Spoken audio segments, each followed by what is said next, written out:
Oh, hi. I didn't see you there. I'm Philbert D, and I'm in a small coffee shop in Maginhawa. This is Phil on Films.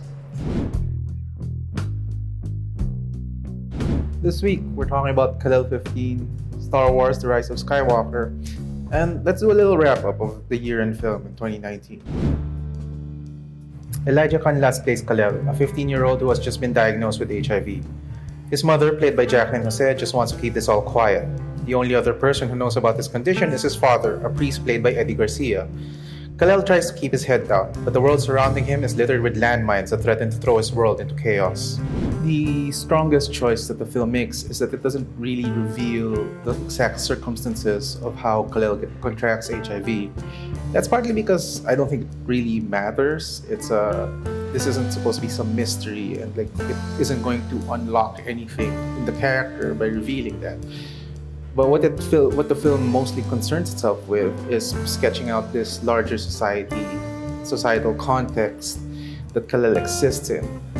We live in a society that is, in some ways, highly sexualized, with people expressing their sexual desires online all the time. But at the same time, we still live in this Catholic context that kind of refuses to acknowledge the existence of sex in a basic way. It's a society that's quicker to shame people for being highly sexual and maybe for contracting a disease, rather than finding the empathy within themselves so that we can actually deal with these problems. This weird paradox where we all know that people are having sex, but we just don't want to talk about it. There's a very Catholic context to all this in the film, and it leads to a lot of interesting anger. Again, Kalel's father is a Catholic priest, and he seems to be able to exist in a position of esteem, despite the fact that he is a priest who has broken his vows. Whereas Kalel is just a normal kid who's trying to figure things out. And he's having a really tough time. The film points out a lot of this strange hypocrisy, this basic inability for people to reflect on their own failings, instead lashing out at those who might need the most help.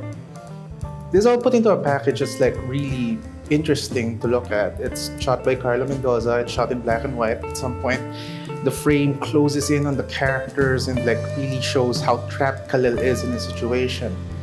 And it's angry and it's incisive, and it leaves you with a lot to chew on. I really like this film. In a better universe, Kalel 15 is the best film at the MMFF.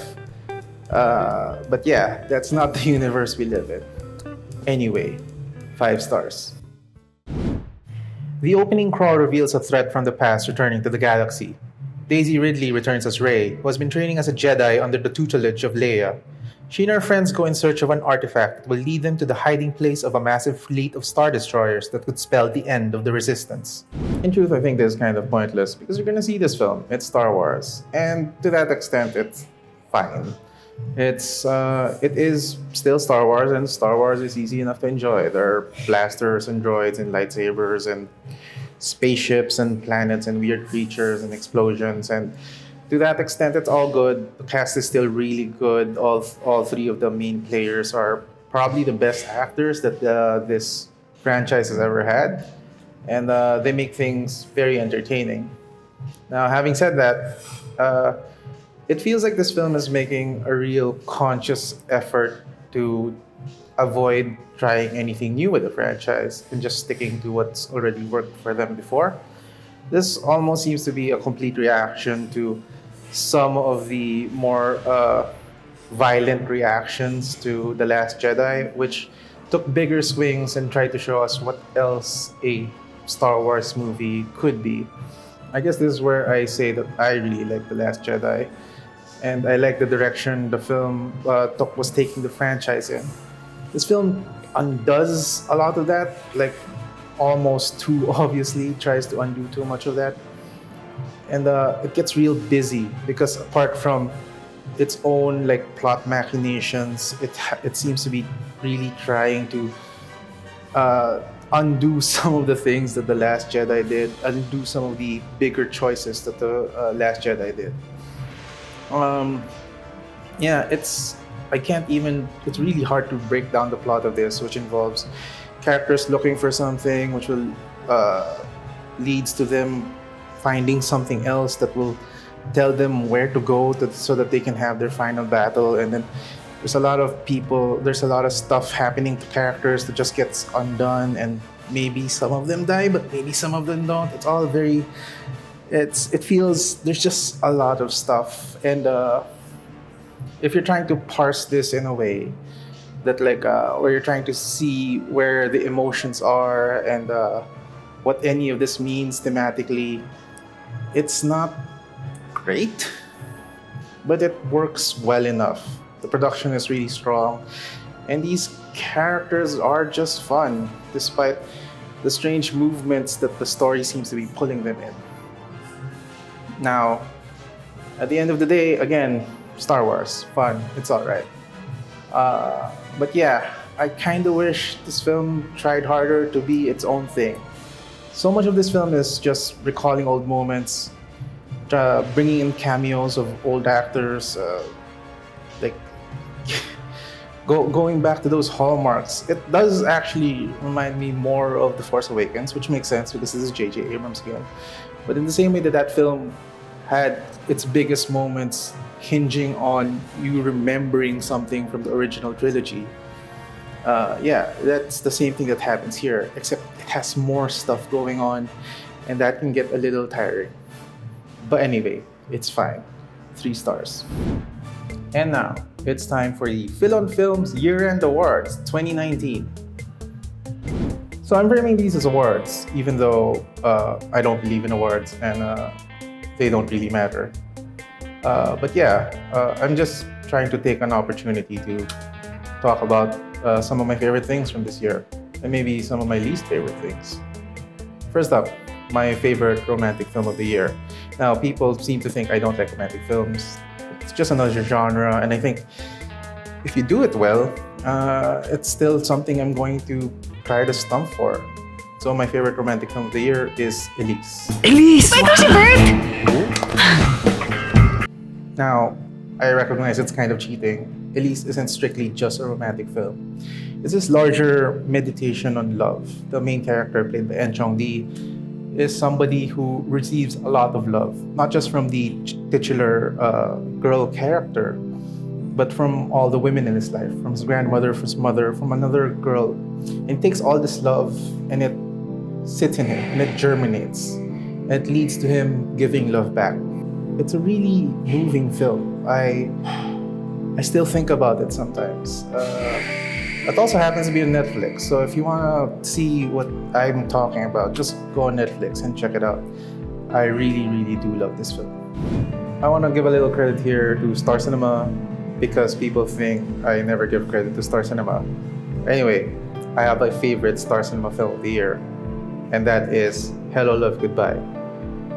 Again, not really a romance, although romance is a big part of it. But that's almost secondary to the great OFW story that they're telling, which isn't so much just about the hardship of being an OFW, but the legacy of responsibility that this new generation of OFWs is taking up. And it's keeping them from achieving their own personal goals. It's a very interesting movie, anchored by a truly great performance from Catherine Bernardo. Anyway, I'd like to see Star Cinema do more stuff like this. Let me talk about my favorite performances of the year. I already mentioned En Chong-Di in Elise and Catherine Bernardo in Hello, Love, Goodbye. Let me talk about Janine Gutierrez, who had a pretty good year. I mean, she's good in Elise, but I think the performance that really caught people's attention this year is her in Babae at Baril. I think the big discovery of the year was Vance Larena in Dead Kids. I didn't get to talk about Dead Kids, think it's a pretty good movie. I have some reservations about its, I guess, connection to reality, and there are bits that I'm not fully on board with. But like, I think it's a strong enough thriller, and it's really anchored by that amazing performance with Vance Lerena. That's a name I'm going to look out for over the next few years. Outside of the Philippine context, there's of course Song Kang-ho. Song Kang-ho is just the best actor in the world. I'm just gonna say that. And then there's the entire cast of Marriage Story.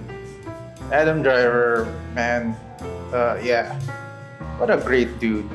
Scarlett Johansson, of course, Laura Dern, Alan Alda in it is great. It's just, I mean, as a writer, I really admire the way Marriage Story is written, but I think what really attracts me to it in the end are the performances. Adam Driver is just really good, guys. Now, I already said that Parasite was probably the best film of the year. I think it would be very hard to argue against that. But my personal favorite film of the year is Cleaners. Glenn Barrett's Cleaners, which premiered in Q Cinema, is just a remarkable film. One of those weird miracles of Filipino cinema. Something that should have worked, but works because the filmmaker is so dedicated to expressing his or her vision. Yeah, it's a film that I really do want to show everyone. I'm gonna find a way to do it. Someday I'm just gonna go out there. Maybe I'll show up at your house with a copy of it, and I'll show it to you because I want people to believe in the power of Filipino cinema. This is a film that reminds us of what we can do. It's just a great film. So that's it. Thanks for joining us. This is the last Philan Films for the year because I think I've decided that I'm boycotting the Metro Manila Film Fest again this year. Nothing against the filmmakers, but yeah, I'm just not gonna take part in supporting that broken system for another year. I've invested too much of my time in that festival and I just can't do it anymore. But over the break, you can leave a comment here, ask your questions, do all the internet things. And until next time, goodbye, internet. Happy holidays. See you in 2020.